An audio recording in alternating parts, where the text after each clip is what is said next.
네, 최근 한국 기독교 목회자 협의회가 출판한 한국 기독교 분석 리포트 2023년 6월에 조사된 내용입니다. 이 종교 인구 및 개신교의 비율을 봤는데, 이 개신교, 우리 기독교죠, 20대 청년 비율이 지난 5년 사이 이 절반으로 떨어졌다고 합니다. 21%에서 지금 11%라고 합니다. 30대는 20%에서 15%입니다.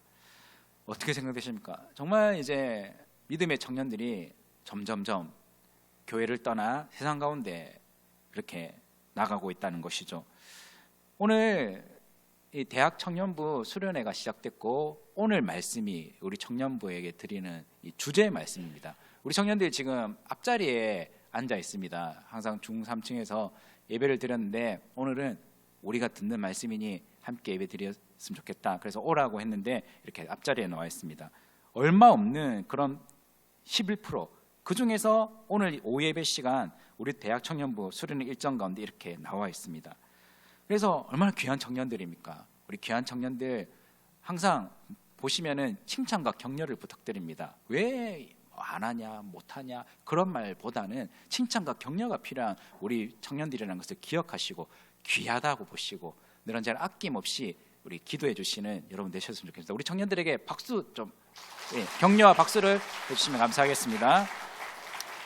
오늘 뜻을 정하라 하십니다. 뜻을 정하라 하십니다 라는 제목으로 우리 성도님들과 우리 청년들에게, 어두운 시대죠, 이런 시대적 상황 가운데 우리가 어떤 마음과 자세로 어떤 뜻을 정해야 하는지 함께 은혜를 나누고자 합니다.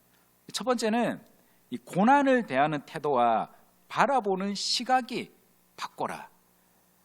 지금 다니엘과 세 친구의 상황은 어떻습니까?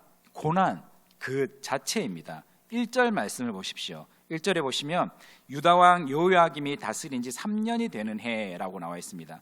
주전 605년입니다. 하나님께서 자기 백성에 대한 심판을 하신 것이죠. 율법서에 보시면 레위기야 신명기서를 통해서 말씀하셨습니다. 하나님의 백성이 하나님의 말씀대로 살지 않을 때 알지도 못하는 다른 나라가 쳐들어와서 너희를 끌고 포로로 잡아갈 것이라 분명히 기록되어 있습니다. 말씀대로 살지 않고 세상 나라처럼 그렇게 뒤섞여 살아가는 이 유대 이스라엘을 하나님께서 심판하신 것이죠. 전쟁입니다. 전쟁이 일어났습니다. 얼마나 끔찍합니까? 지금도 전쟁, 우크라이나와 러시아가 전쟁하는데 그 전쟁의 참상을 우리가 보지 않습니까? 그것만 봐도 끔찍한데 고대 전쟁은 어떻겠습니까? 더욱 그렇죠. 현대전은 미사일 그리고 드론 전쟁입니다. 고대는 칼과 창과 화살의 전쟁이죠. 눈앞에서 싸워야 합니다. 전쟁에서 패배하면 학대와 약탈이 이어집니다. 아수드를 무너뜨린 바벨론의 무자비한 왕 이 느부갓네살이 예루살렘을 포위했습니다. 결국 예루살렘 함락당하고 하나님의 성전에 이 귀한 그릇들과 보물들을 약탈하고 사람들을 포로로 잡아갔습니다. 이때 느부갓네살은 예루살렘을 완전히 멸망시키지 않았습니다. 조공을 바치는 그런 속국으로 만들었죠. 포로로 잡혀간 사람들은 오늘 말씀에도 기록되어 있지만 왕족과 귀족들입니다. 인질로 잡아간 것이죠. 4절에 보시면은 이 다니엘과 세 친구들은 소년으로 소개되고 있습니다. 흠이 없고 용모가 아름다우며 모든 지혜를 통찰하는 그런 소년들. 이때 다니엘의 나이를 아마 18살 정도로 추정하고 있습니다. 우리 나이로 고3에서 대학 1학년쯤 되는 것이죠. 청년입니다. 다니엘이 처한 현실 얼마나 끔찍하겠습니까? 고난도 이런 고난이 없습니다. 그런데 다니엘과 세 친구 이 끔찍한 전쟁, 포로로 바벨론에 끌려갔지만 고난 가운데 오늘 말씀을 보시면 당당함을 볼 수 있습니다. 마음을 굳게 정하고 뜻을 정하고 환관장에게 당당하게 우리 왕이 주는 음식 거절하고 채식만 먹겠다고 요청합니다. 이 속된 말로 이 포로 주제에 가능한 이야기입니까? 하나님 앞에서 뜻을 정한 자들은 이 고난을 대하는 태도가 다르기 때문입니다. 고난을 바라보는 시각이 다르기 때문입니다. 고난, 이 괴로움과 어려움을 아우르는 말이죠. 고난 좋아하는 사람 있습니까? 고난 좋아하는 사람 없습니다. 고난이라는 이 단어, 용어 우리가 자주 사용하지만 그렇다고 고난이 믿는 우리에게만 찾아오는 것은 아니죠. 예수님을 모르는 교회 밖의 사람들, 이 고난을 어려움, 불행, 사고, 위기, 잘못된 일 그런 것으로 설명합니다. 그들이나 우리나 어렵고 힘든 일 겪는 것은 똑같습니다. 그러나 예수님을 모르는 사람들은 고난, 두려워합니다. 어쩔 수 없는 일이라고 생각합니다. 재수가 없다라고 생각합니다. 그래서 원망하고 환경을 원망하고 사회를 원망하고 자기 자신을 원망합니다. 그러나 성경에서 믿음의 선배들은 고난을 두려워하지 않습니다. 오히려 고난을 통해서 자신의 믿음을 증명하는 기회로 삼고 하나님의 영광을 선포할 기회로 삼는 것을 보게 됩니다. 왜 그렇습니까? 고난의 이유를 분명히 알기 때문입니다. 단순히 재수가 없는 불행이 아니라 여러 환경적인 원인 때문이 아니라 어쩔 수 없이 당해야 하는 일이 아니라 하나님이 고난의 주체임을 알기 때문이죠. 다시 말해 하나님이 우리 삶에 고난을 허락하신 분명한 이유와 목적이 있다는 것을 알기 때문에 이 고난 앞에 비굴해지지 않고 고난 앞에 자신의 삶을 놓지 않고 포기하지 않는다는 것입니다. 다니엘도 마찬가지입니다. 끔찍한 전쟁을 겪었습니다. 바벨론의 포로로 잡혀갔습니다. 이런 고난을 겪는 이유가 무엇인가? 내가 연약해서 그런 것인가? 아니면 바벨론이라는 나쁜 나라 때문인 것인가? 그냥 바벨론 눈치 보면서 조공이나 바치면 되지 쓸데없이 바벨론의 심기를 거스른 여호야김 그리고 권세자들 때문인가? 아니죠. 2절 말씀을 보십시오. 2절 말씀해 보시면 분명히 기록되어 있습니다. 주께서 유다 왕 여호야김과 하나님의 정거릇 얼만을 그의 손에 넘기심에. 주께서 넘기심에. 그렇죠. 주님께서 모든 것의 주체가 되신다는 것입니다. 유대 왕국의 고난은 하나님의 뜻이었음을 언급하고 있습니다. 당신의 백성을 눈동자처럼 보호하시는 주님께서 실수로 혹은 알지 못하는 사이에 또는 우연히 하나님의 백성이 고난을 당한 일은 없습니다.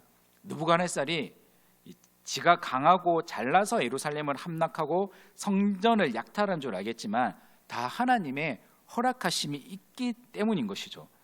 그래서 다니엘은 하나님을 신뢰하며 믿었기에 고난을 오히려 기회로 삼았습니다. 고난은 또 다른 기회입니다. 완전히 멸망시키지 않고 기회를 주신 것이죠. 전쟁 중에 살아있음을 감사했을 것입니다.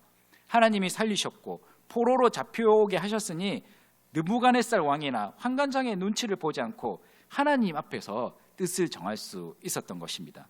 다니엘은 고난을 기회로 삼았습니다. 그리고 하나님은 이 고난을 통해서 이 성도를 단련시킵니다. 욥을 보십시오. 예기치 않은 고난이죠. 이유를 알지 못합니다. 그러나 그는 이해할 수 없는 고난조차 하나님의 주권임을 인정하고 고난을 통해 하나님을 더 깊이 알아가는 기회로 삼았습니다. 욥의 고백입니다. 욥기 23장 10절에 그러나 내가 가는 길을 그가 아시나니 그가 나를 단련하신 후에는 내가 순금같이 되어 나오리라. 아멘. 고난을 통해서 하나님 살아계심을 또 증명할 수 있습니다. 다니엘과 세 친구 전쟁의 포로로 잡혀왔습니다. 그때만 고난이 아닙니다. 이 바벨론의 관리로 지내면서 높은 자리에 있으면서도 계속 고난의 연속이었습니다. 온갖 거짓과 모함을 다니엘과 세 친구에게 퍼부었죠. 그리고 믿음 때문에 어떤 일까지 있었습니까? 이후 느부갓네살이 커다란 금신상을 짓죠. 그 앞에 다 절하랍니다. 그 앞에 절하지 않는 자 풀무불에 태워 죽이겠다. 그렇게 하죠. 그때 다니엘은 없었습니다. 그러나 세 친구는 어떻게 합니까? 절을 합니까? 하지 않습니까? 절을 하지 않습니다. 그때 어떤 고백을 합니까? 왕이시여, 내가 절대로 절하지 않겠습니다. 하나님께서 우리를 구원해 주실 것입니다. 그러나 그리 아니하실지라도 나는 왕에게 절대 절하지 않겠습니다. 그리 아니하실지라도. 그 고백으로 끝난 것 아니겠습니까? 그 고백으로 하나님 영광 받으실 줄 믿습니다. 그래서 우리가 예수님을 믿는다는 이유로 저 여러분들이 얼마나 많은 고난을 당합니까? 조롱을 당합니까? 코로나 시대에 부터 지금까지 교회를 향한 비난 정말 한도 초과를 넘었습니다. 너무 심합니다. 그러나 이게 끝이 아니죠. 코로나 끝났다고 끝이 아닙니다. 앞으로 더 심해질 것입니다. 이 동성애를 비롯한 여러 가지 사회적 법들이 아직은 우리나라에 통과되지 않았지만 미국의 사례를 보면, 유럽의 사례를 보면 기독교가 완전히 무너지고 망가져 버렸습니다. 그러한 무시와 비난 가운데서도 우리가 주님을 향한 굳은 신뢰를 가지고 나아가는 자, 하나님 영광 받으십니다. 그리고 고난 가운데 인내하는 우리를 통하여 하나님 살아계심을 나타내시고 우리에게 승리를 주신다는 것을 믿고 나가시는 저와 여러분 되시기를 바랍니다. 그리고 하나님께서 우리에게 고난을 통해서 이 세상에 소망을 두지 않고 오직 하나님께 소망을 두게 하시는 것입니다. 세상 사람들도 그렇죠. 사는 게 정말 고난의 연속이다. 똑같습니다. 우리 믿는 자나 믿지 않는 자나 동일하죠. 그러나 우리는 어떻게 반응합니까? 베드로전서 4장 12절에 13절에 베드로 사도는 우리에게 이런 말씀을 전했습니다. 사랑하는 자들아, 너희를 연단하려고 오는 불시험을 이상한 일 당하는 것 같이 이상히 여기지 말고 오히려 너희가 그리스도의 고난에 참여하는 것으로 즐거워하라. 이는 그의 영광을 나타나실 때에 너희로 즐거워하고 기뻐하게 하려 함이라. 아멘. 내 양을 먹이라. 그렇게 예수님께서 베드로에게 3번이나 말씀하셨죠. 그 말씀에 순종하여 베드로는 로마의 박해 속에 잡혀서 십자가형에 처해졌던 베드로입니다. 우리 주님 주신 십자가 내가 어찌 똑같이 달려 죽을 수 있겠냐며 십자가에 거꾸로 매달려 순교를 당했던 베드로입니다.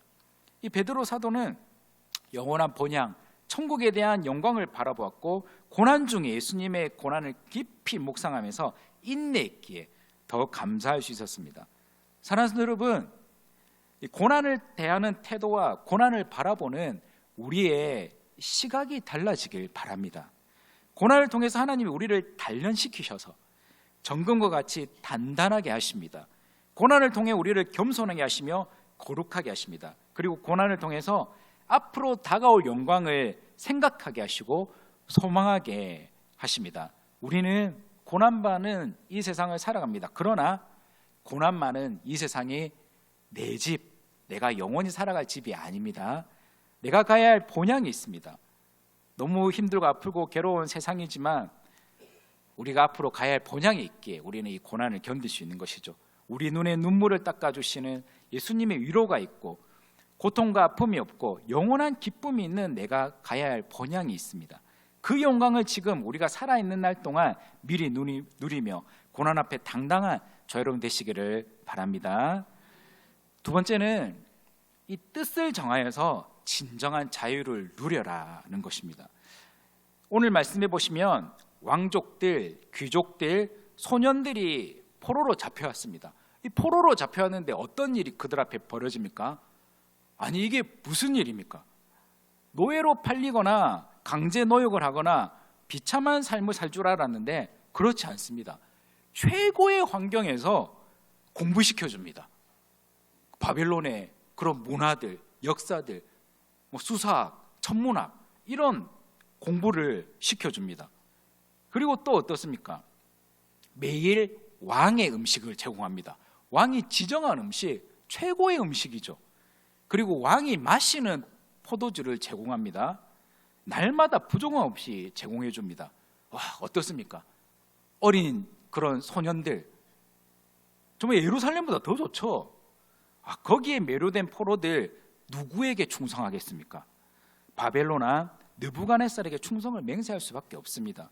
바벨론에게 마음을 다 빼앗겨 버리는 것이죠. 성도님들, 우리 청년들, 사탄이 노리는 게 바로 이것입니다. 마음껏 누려라. 마음껏 사용해라. 그리고 나를 섬겨라. 내가 주는 거 아니면 너 이제 못 살 거야. 그거죠. 이 세상에 예수님을 모르는 사람들 보십시오. 자유하며 산다고 하지만 그 자유는 거짓 자유입니다. 자유는 뭐가 있어야 됩니까? 평강을 동반해야 진정한 자유입니다. 기쁨과 즐거움을 누려야 진정한 자유입니다. 두려움이 없어야 진정한 자유입니다. 그러나 세상에는 그러한 자유가 진정한 자유는 없습니다. 여러분들 자크 락강이라는 프랑스의 철학자가 있습니다. 이름이 어렵죠. 락강인지 닭강인지 뭐 우리는 잘 모르겠지만 현대 철학과 사상에 아주 굉장히 큰 영향을 끼친 사람이랍니다. 그가 한 말을 남겼습니다. 다른 사람들이 욕망하는 게 나를 구성한다. 다시 한 번 더 말씀드릴게요. 다른 사람들이 욕망하는 게 나를 구성한다. 그는 비록 죽었습니다.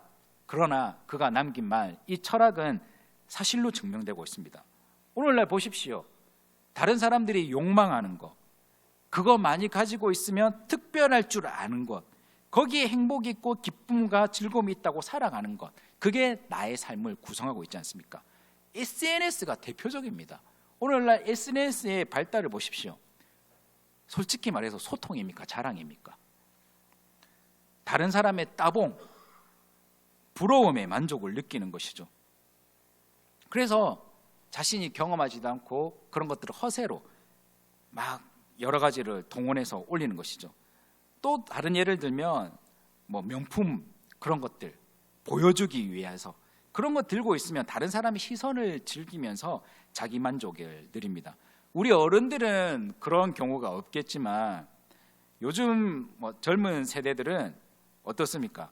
젊은 청소년들이나 청년들은 이 빤스조차 명품을 입으면은 좀 헐렁한 바지를 입습니다. 이 밴드 있잖아요. 밴드에 뭐 구 뭐나 그런 거 딱 표시나지 않습니까? 그래서 그거 딱 보여주면서 거기에 행복하고 거기에 기쁨, 그게 이제 보여주면서 만족을 누리는 것이죠.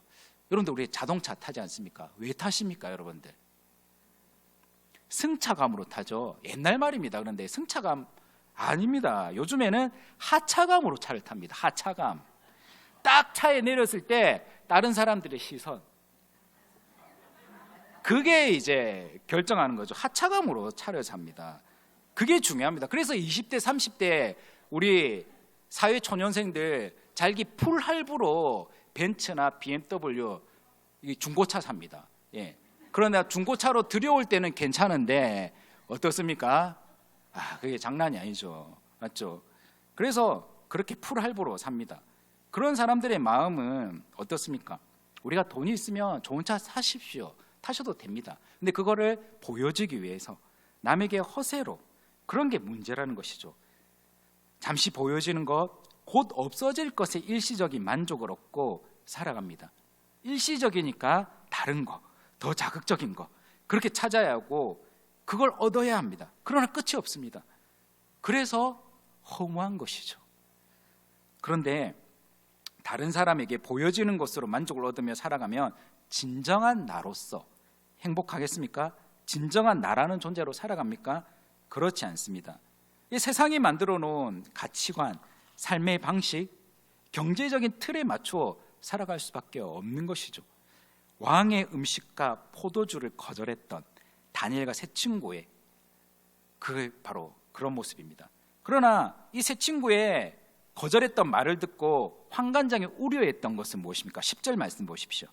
10절 말씀을 보시면 환관장이 다니엘에게 이르되 내가 내 주 왕을 두려워하노라. 그가 너희 먹을 것을 지정해 주셨는데 너희들이 그거 안 먹고 초췌해지면 어떻겠냐, 그거죠. 환관장이 우려했던 것은 또래의 소년들만 못한 것을 그러면 어떻겠냐는 것입니다. 무엇입니까? 세상은 이렇게 경쟁을 강요하는 것입니다. 경쟁에서 이겨야지. 너희들 잘 먹고 공부 잘해서 1등으로 남아야지. 그렇지 않으면 어떡하려고 그러냐. 세상은 끊임없이 우리에게 경쟁을 강요하죠. 거기에 살아남아야 자유롭게 살 수 있다고 속이는 것입니다. 아닙니다. 이 세상은 양육강식이죠. 여러분들 얼마 전에 우리가 분당 서현역에서 일어났던 끔찍한 칼부림 사건을 기억하실 것입니다. 피의자 이름이 다 공개되었으니까 최원종이라는 22살 한 청년입니다. 수학 영재였다고 합니다. 수학 영재. 그래서 특목고를 목표로 공부를 했다고 합니다. 하지만 좌절이 되었죠. 고등학교에 적응하지 못하고 학교에 중퇴됐습니다.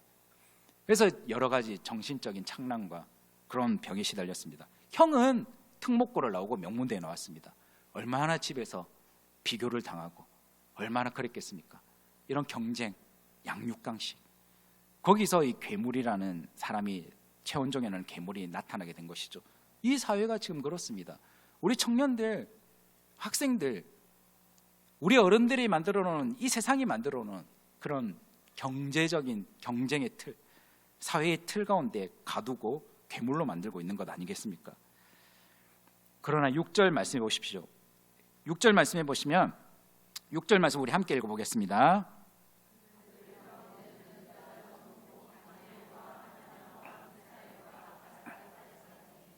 그들 가운데 4명 남았습니다. 4명. 뜻을 정한 소년들 딱 4명입니다. 나머지 소년들은 어디 갔습니까? 뛰어난 사람들 다 어디 갔습니까? 다 유대인들 아니겠습니까?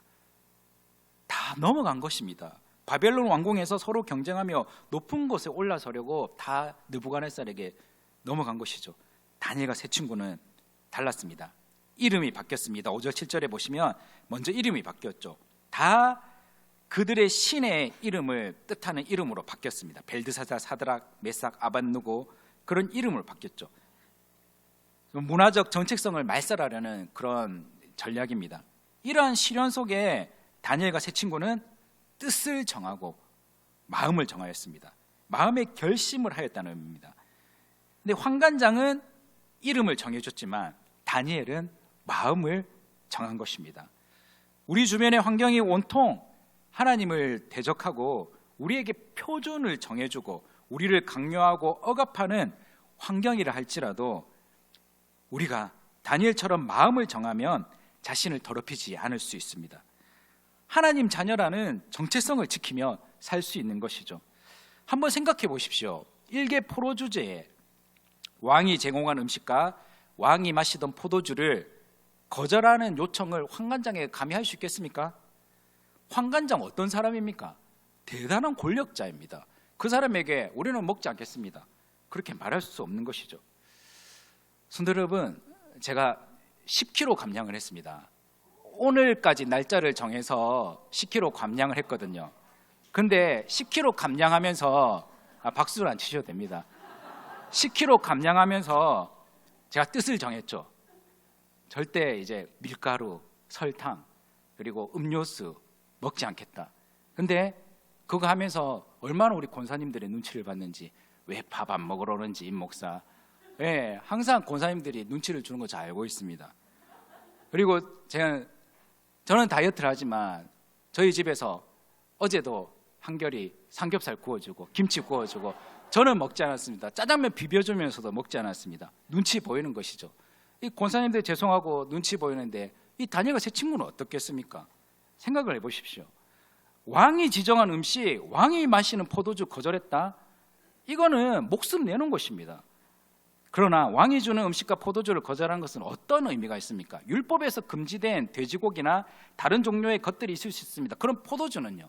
율법에서 금지되지 않았습니다. 음식과 포도주, 먼저 바벨론 신에게 바쳐진 제사에 쓰여질 가능성이 있기 때문에 그렇습니까? 아닙니다. 채식 또한 마찬가지입니다. 야채도 제사에 쓰여질 가능성이 있습니다. 그 모든 이유도 있지만 결정적으로 그들은 왕이 지정해 주는 것, 음식과 포도주를 거절한 것은 그들의 마음을 지키고 싶었던 것입니다. 마음을 빼앗기지 않으려고 제한된 식사로 그들은 끊임없이 이 시험의 때에 나 자신은 하나님의 백성이며 자신의 음식에 대해서, 자신의 삶 자체에 대해서 느부갓네살이 아닌 창조주이신 하나님만 의지하고 바라보겠다는 굳은 의지의 표현인 것입니다. 왕이 지정한 음식과 포도주를 거절한 것은 일개 포로 주제에 목숨을 건 것이죠. 믿음으로 하나님의 은혜를 구한 것입니다. 자기를 더럽히지 아니하리라. 더럽혀진다, 먹는 것이 더럽혀지게 하지 않는 것이죠. 마음, 정체성과 관련이 있는 것입니다. 바벨론의 학문 배울 수 있습니다. 이름 바꾸는 거 굴욕적이지만 참을 수 있습니다. 그러나 바벨론에 굴복해서 의지하며 살지 않겠다, 느부갓네살 왕을 나의 주인으로 섬기지 않겠다는 그런 뜻을 정한 것입니다. 마음을 정한 것이죠. 다니엘과 세 친구들이 놓여있는 상황에서 흔들리지 않는 마음을 먹었다는 것입니다. 사랑하는 성도 여러분, 우리 청년들, 우리가 타협하지 말아야 할 것이 무엇입니까? 다니엘과 세 친구는 뜻을 정하여 마음의 굳은 결심을, 왕의 음식과 포도주를 거절하였다면 여러분들은 어떤 결심을 하시겠습니까? 세상이 보여주는 대로, 주어지는 대로 그냥 그렇게 살아가고 있지는 않습니까? 예수님을 믿지만 그 믿음을 무엇으로, 그 어떤 다른 거룩함으로 증명하고 사는지 우리의 삶을 돌아보시기 바랍니다. 사랑하는 청년 여러분, 성도 여러분, 우리는 거룩한 하나님의 자녀입니다. 나의 신분을 망각하지 마시기 바랍니다. 고린도후서 6장 14절과 15절 16절에 너희는 믿지 않는 자와 멍에를 함께 매지 말라. 의와 불법이 어찌 함께하며 빛과 어둠이 어찌 사귀며 그리스도와 벨리알이 어찌 조화되며 믿는 자와 믿지 않는 자가 어찌 상관하며 하나님의 성전과 우상이 어찌 일치가 되리요. 우리는 살아계신 하나님의 성전이라. 아멘. 그래서 뜻을 정한 이 다니엘과 세 친구에 대한 결과는 어떻습니까? 뜻을 정하라 하십니다. 뜻을 정한 다니엘과 세 친구에게 하나님은 특별한 역사를 행하셨습니다. 우리 9절 말씀 함께 읽어보겠습니다. 하나님이 아멘. 하나님이 환관장에게 은혜와 긍휼을 얻게 하신지라. 환관장에게 하여금 다니엘에게 은혜와 긍휼을 얻게 하신 분은 누구십니까? 하나님입니다. 환관장 그냥 평범한 사람 아니라고 했습니다. 대단한 권력자입니다. 그러나 하나님께서 이 환관장의 마음을 만지시고 역사하셔서 은혜와 긍휼을 얻게 하셨습니다. 그래서 몰래 왕 몰래 채식을 공급해 준 거죠. 은혜와 긍휼, 정말 좋은 단어, 귀한 단어입니다. 가만히 이 단어를 묵상하면 마음에 잔잔한 감동이 밀려옵니다. 온 세상 만물을 창조하시고 경영하신 하나님이 우리에게 주시는 선물이 바로 은혜와 긍휼입니다. 힘과 노력으로 결코 얻지 못하지만 하나님이 사랑하는 우리에게 주시는 선물이 은혜와 긍휼입니다. 여러분들 자녀들, 손자, 손주들 보십시오. 마음이 어떻습니까? 마음이 짠하죠. 짠하죠. 아이고 어떡하나, 정말 짠합니다. 하나 더 챙겨주고 싶습니다. 무언가 더 해주길 원합니다. 이게 여러분들의 마음입니다. 다니엘이 하나님만을 바라보기로 정했을 때 우리 하나님 다니엘에게 그러한 마음으로 은혜와 긍휼을 얻게 하신 것입니다. 말씀을 이제 맺어가도록 하겠습니다. 다니엘 말씀을 붙들었습니다. 70년의 산 증인이죠. 그래서 70년이 지나면 하나님께서 회복해 주실 것이라 그 믿음을 붙들고 살았습니다. 뜻을 정했습니다. 우리도 뜻을 정해야 됩니다. 하나님의 자녀로서 당당하게 세상을 살아가겠노라고 오직 약속의 말씀을 붙들고 살아가며 말씀 안에 참된 자유를 누리며 살아가는 저런 되시길 바랍니다. 여러분들 세상이 주는 왕의 음식, 포도주의 마음을 빼앗겨 살아가겠습니까? 우리 청년들을 비롯해서. 아니면 살아계신 우리 하나님의 은혜와 긍휼을 얻으며 살아가겠습니까? 마음을 정하십시오. 마음을 단단히 먹으십시오. 이 세상의 거짓된 것들에 속지 않겠습니다. 세상의 화려한 거짓된 빛에 속지 마시기 바랍니다. 오직 참된 빛 대신 예수님만 따르고 오직 약속의 말씀을 붙들고 살겠노라는 다짐을 가지시고 주님의 은혜와 긍휼을 구하며 살아가시는 저여러분 되시기를 주님의 이름으로 축복합니다.